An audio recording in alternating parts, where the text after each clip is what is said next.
The downfall of Ibrahim Traoré, the dark side of him. What you need to know about Ibrahim. Is Ibrahim truly the new savior of Burkina Faso? Or is he another powerful ruler standing on dangerous political ground? Why is all of Africa talking about him? Why do many young Africans praise him like a revolutionary hero? And why do others believe Burkina Faso may still be heading toward deeper instability?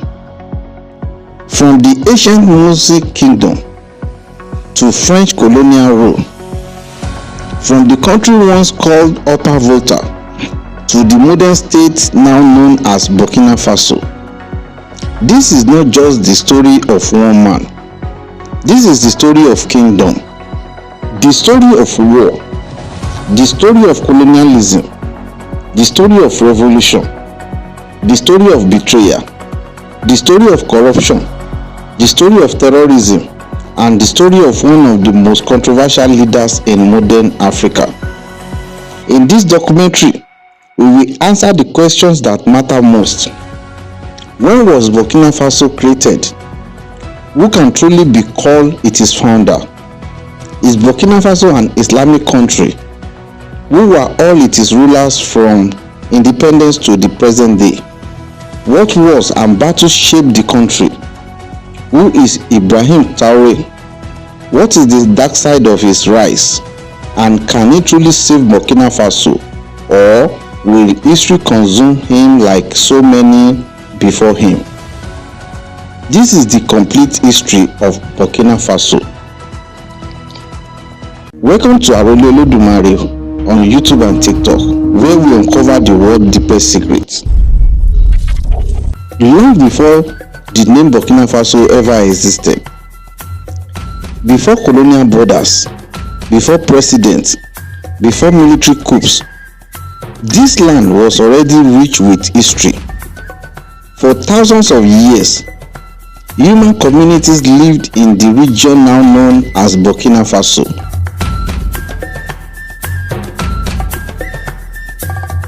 They farmed the land, they traded with neighboring peoples, they built social systems, traditions, and political structure of their own. Among the most important people in this region were the Mossi. According to oral tradition, the Mossi traced their origins to a legendary warrior princess named Yenenga. Yenenga is remembered as a brave and powerful royal woman whose story became central to Mossi identity and to the historical imagination of modern Burkina Faso. Whether every detail of her story is literal history or partly legendary, one thing is clear: Yenenga remains one of the most important symbolic figures in history of Burkina Faso. By around the 11th century, the Mossi Kingdom had emerged as major political powers in the region. Among the most important were Ouagadougou, Yatenga, Tekodongo, Fada Ngoma. These were not weak communities. They had rulers, they had armies, they had taxation system, they had organized authority, they had trade routes and political influence.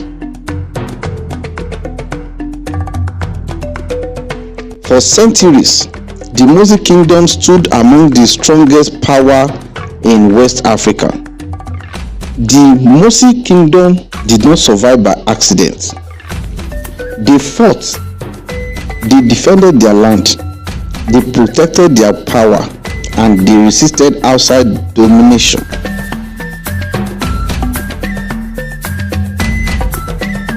Over the centuries, the Mossi fought wars against neighboring states and rival power. One of the best known historical patterns in Mossi history was their confrontation with powerful regional empire. including periods of conflict and resistance linked to the Songhai Empire, one of the greatest empires in African history.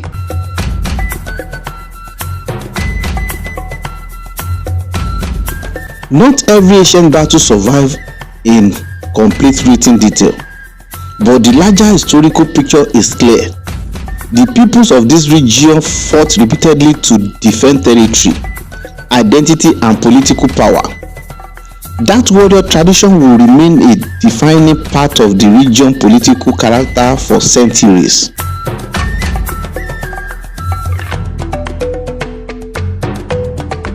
Now, let us answer one of the biggest questions people ask. Who founded Burkina Faso? The truthful answer is this. No single person founded Burkina Faso. The country emerged in stages across different historical eras. And there are three key dates you must remember. First, 1919. This was the year France created the colony of Upper Volta. Second, August 5, 1960. This was the day Upper Volta gained independence from France. Third, August 4, 1984. This was the day Thomas Sankara officially changed the country's name from Upper Volta to Burkina Faso. So, if someone asks, who created Burkina Faso? The most accurate answer is this. The land and its people existed long before colonial rule.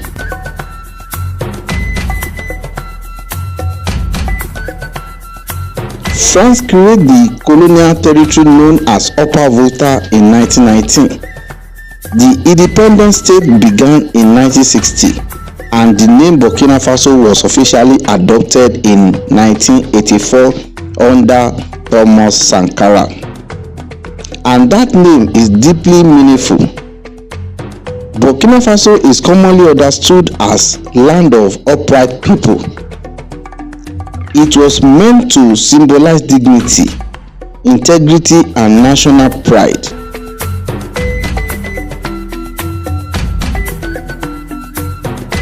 In the late 19th century, Africa entered one of the darkest periods in its history. European empires began carving up the continent in what historians call the scramble for Africa. France wanted control over vast areas of West Africa.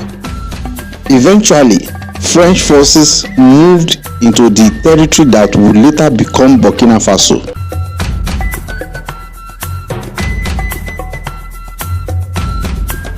Local rulers resisted, but colonialism did not arrive with peace.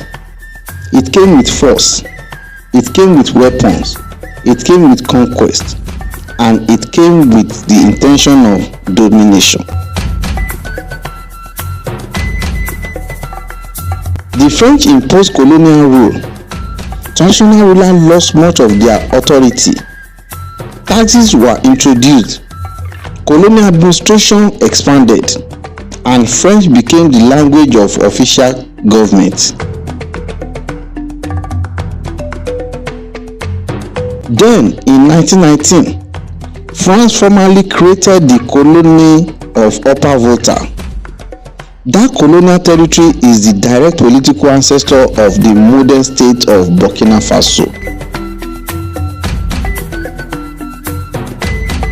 Another important question is this. What language did Burkina Faso speak from ancient times to modern day? The answer is not one language. Burkina Faso has always been a multilingual land. Before colonial rule, people spoke a wide range of indigenous African languages including Mo, Diola, Fulfulde, Goma language, Bobo language, and many others. When France colonized the region, French became the official language of administration and state power. And even today, French remains the official language of Burkina Faso. However, everyday life in Burkina Faso is still deeply multilingual. Many people continue to speak indigenous languages in their homes, community and marketplaces. Among the most important modern national languages are Mo, Dioula, and Fulfulde. So while French is the official state language, Burkina Faso remains culturally and linguistically rooted in its African language.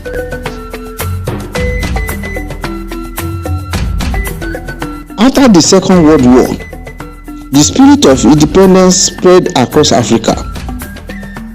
Colonized people demanded freedom. They demanded dignity. They demanded self-rule. Upper Volta was no exception. Political consciousness grew.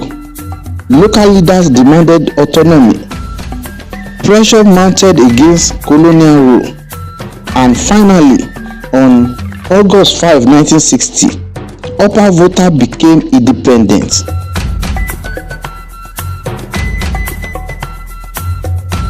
Its first president was Maurice Yamigo.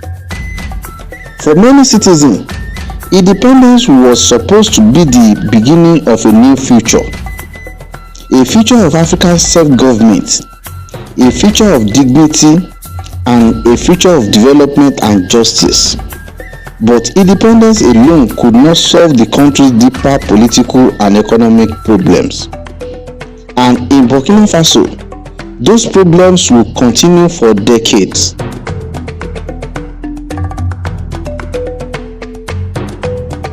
Since independence, Burkina Faso has had a long line of rulers and head of states. Some came through elections, some came through coups, some ruled during crisis, some stayed briefly, others remained in power for years.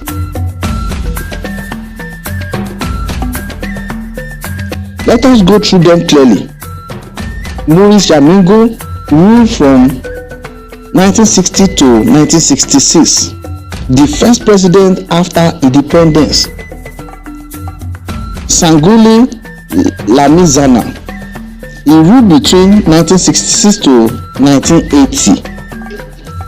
He was a military ruler who came to power after Yamigo was overthrown. Saye Zabo, 1980 to 1982.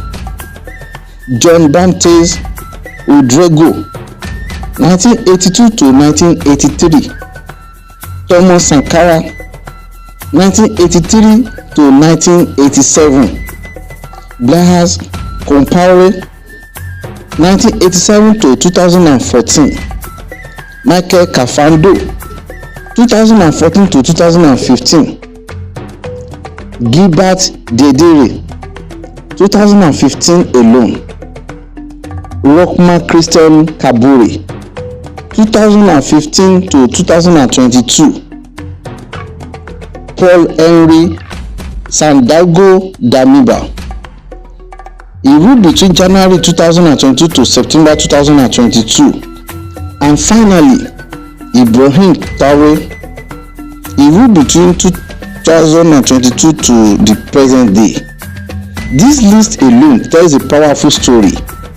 It shows that Burkina Faso political history has been shaped by instability, military intervention, popular uprisings, and repeated transfers of power.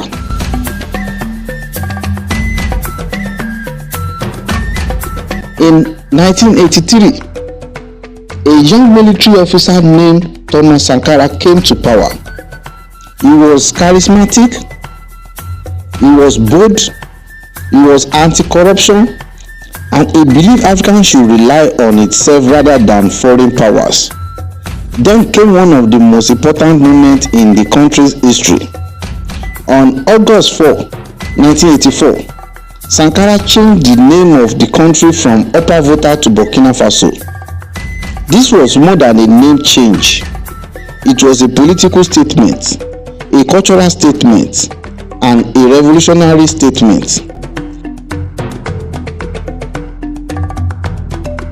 Sankara wanted to break from the colonial identity imposed by France. He wanted the nation to have a name that reflected dignity, pride, and African self-definition. Sankara also launched major reforms. He fought corruption, he reduced government privileges, he promoted local production, he supported women's rights, he expanded vaccination campaigns, he pushed for social transformation, and he promoted African dignity and self-reliance. To many people across Africa, Thomas Sankara remains one of the greatest revolutionary leaders the continent has ever seen. But revolutions create enemies, and on October 15, 1987, Thomas Sankara was assassinated during a coup. The coup was led by Blaise Compaoré, his former ally. That assassination remains one of the darkest moments in Burkina Faso's history. For many Burkina people, Sankara's death was not just the death of a leader. It felt like the death of a dream. The dream of justice, the dream of transformation, the dream of a new national future. But even though Sankara died, his legacy did not disappear. His ideas continue to inspire generations across Africa. After Sankara's death, Blaise Compaoré took power. He will remain in power for 27 years. That is nearly 3 decades. His supporters argue that he brought continuity and political survival, but his critics accuse his government of corruption, repression, and the concentration of power in the hands of a small elite. This is where we must talk directly about corruption in Burkina Faso. The country's corruption problems did not begin with one single man, but under long years of elite rule. Many ordinary citizens felt that power was serving the few while the majority continues to suffer. Many believed political leaders were enjoying privilege while poverty, inequality, and insecurity kept growing. In 2014, Blaise Compaoré attempted to extend his rule. The people erupted in anger. Crowds flooded the streets. Protests exploded. Government buildings were attacked. Political pressure intensified rapidly. And after nearly 3 decades in power, Blaise Compaoré fled the country. That uprising became one of the most dramatic political moments in modern Burkina Faso. But removing one ruler did not automatically heal the nation, because another crisis was already growing. From around 2015 onward, Burkina Faso entered one of the darkest periods in its modern history. Armed extremist groups spread across the Sahel. Attacks increased. Villages were raided. Civilians were unalive. Soldiers were died. Families fled their homes. Entire communities were displaced. The country was bleeding. People were afraid. The government seemed increasingly unable to contain the violence, and anger inside the military grew stronger. Security became the central issue in national politics, and eventually the military would intervene again. President Christian Kabore faced growing criticism because the security situation kept worsening. People wanted protection. The army wanted stronger action. The country wanted results. Then in January 2022, soldiers overthrew Kabore. The new leader became Paul-Henri Sandaogo Damiba. At first, some hoped Damiba would restore security, but the violence continued, and once again, frustration returned. Then came the man whose name now dominates political conversations across Africa, Captain Ibrahim Traoré.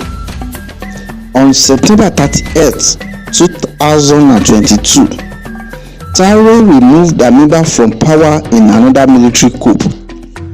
Now, many people say, how did Ibrahim Traoré conquer Burkina Faso? The more precise answer is this: he did not conquer Burkina Faso as a foreign invader. He seized state power through a military coup, arguing that the leadership had failed to protect the country from worsening insecurity. His message was simple: the nation was under attack, the people were suffering, the previous leadership had failed. Many soldiers saw him as a strong leader. Many citizens began to see him as a new source of hope. At just 34 years old, Ibrahim became one of the youngest head of state in the world.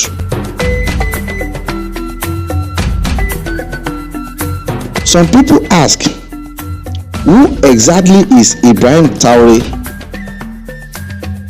Ibrahim Traoré was born on March 14, 1988 in Kera, Burkina Faso. Before entering the military, he studied geology. He later received military training and built a reputation as a disciplined officer involved in anti-insurgency operations. His public image is built around strength, patriotism, military discipline, and national sovereignty. And as for his marital status, there is no wide verified public information confirming whether he is married or not. He keeps his private life largely out of public view. If you want to understand why so many people are talking about Ibrahim Traoré, focus on these 5 things. Number 1, anti-corruption rhetoric. He presents himself as someone ready to confront political decay. Number 2, military patriotism. He projects the image of a soldier defending the nation. Number 3, national sovereignty. He speaks strongly about reducing foreign dependence. Number 4, Pan-African symbolism. Many supporters see him as a symbol of African self-respect, resistance, and independence. Number 5, the Sankara comparison. A large number of supporters compare him to Thomas Sankara, whether that comparison is fair or not. His popularity has spread beyond Burkina Faso. Across Africa, many young people see him as a sign that a different kind of leadership may still be possible. But a serious documentary must ask hard questions. So let us ask one now. What is the dark side of Ibrahim Traoré? The dark side is not necessarily one hidden scandal. It is the difficult side of his rule. The side critics point to: first, he came to power through a military coup, not a democratic election. Second, Burkina Faso is still facing a severe security crisis. Third, critics fear that prolonged military rule can weaken democratic institutions, public accountability, and freedom of dissent. Fourth, supporters may be placing enormous hope in one man, even though Burkina Faso's problems are far deeper than any one leader can solve quickly. So the question becomes, is Traoré truly a national savior, or is it the face of hope in a country still trapped in structural crisis? That remains one of the biggest unanswered questions in Burkina Faso today. Now, let us return to the phrase we used at the beginning. The downfall of Ibrahim Traoré. As of now, this does not mean he has already fallen from power. Instead, it refers to the dangers that could bring him down if things go wrong. What could become Ibrahim Traoré downfall? Failures to improve security, economic hardship, internal military divisions, public disappointment, political isolation, or the danger of becoming more symbolic than effective. And history in Burkina Faso is unforgiving. Thomas Sankara rose and was unalive. Blaise Compaoré ruled for decades and fled. Compaoré was elected and was overthrown. Damiba took power and was removed. So the real question is no longer only who Ibrahim Traoré is. The real question is this: can he succeed where others failed, or will history swallow him too? Now, let us answer another major question. Is Burkina Faso an Islamic country? The answer is no. Burkina Faso is officially a secular republic. That means the state is not constitutionally governed as an Islamic state. However, Islam is the largest religion in the country. The population includes a Muslim majority, a large Christian minority, and followers of traditional African religions. So yes, many Burkina citizens are Muslims. But no, Burkina Faso is not officially an Islamic country. It is a secular state with religious diversity. To understand Burkina Faso fully, we must also summarize the major battles and conflicts connected to its history. First, there were the wars of the Mossi Kingdoms, expansion wars, defensive wars, and struggles against neighboring power. Second, there was resistance during the French conquest, when local rulers and communities confronted colonial expansion in the late 19th century. Third, there was the Agacha Strip War of 1985, a short but significant border conflict between Burkina Faso and Mali. And fourth, there is the ongoing Sahel jihadist insurgency, which began affecting Burkina Faso severely from around 2015 onward. This insurgency has become one of the deadliest crises in the country's modern history, and one of the main reasons Burkina Faso has experienced repeated coups in recent years. Burkina Faso uses the West African CFA francs. Its currency code is XOF. This currency is shared with several West African countries, but the CFA franc is not just a simple currency issue. For many Africans, it also raises political questions because of its historical connection to France and the legacy of colonial influence in West African economies.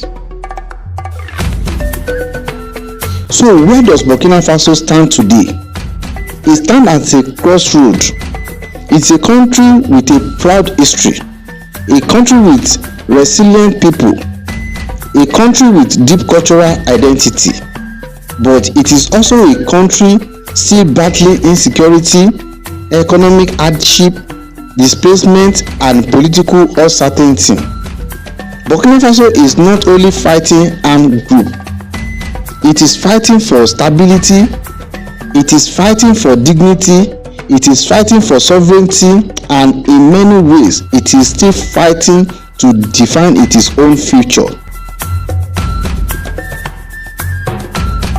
From the legendary story of Princess Yenenga to the rise of the Mossi Kingdoms, from French colonial rule to independence in 1960, from Upper Volta to Burkina Faso, from the revolution of Thomas Sankara to the long rule of Blaise Compaoré, from corruption, coups and insecurity to the rise of Ibrahim Traoré.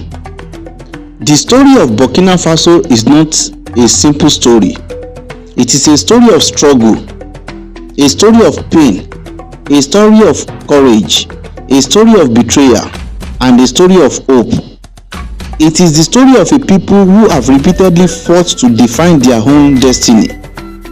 And perhaps the biggest unanswered question of all is this: will Ibrahim Traoré become the man who changes Burkina Faso forever, or just another powerful chapter in a nation that has seen too many rulers rise and fall? Only time will tell. If you enjoyed this documentary, make sure you subscribe to Arole Olodumare on YouTube and TikTok for more deep documentaries on African history, religion, politics, ancient kingdoms, hidden truths, world civilizations, and untold historical stories. Like this video, share it, and tell me in the comment section, do you think Ibrahim Traoré will truly change Burkina Faso? Thank you for watching. This is Arole Olodumare. See you in the next documentary. Bye for now.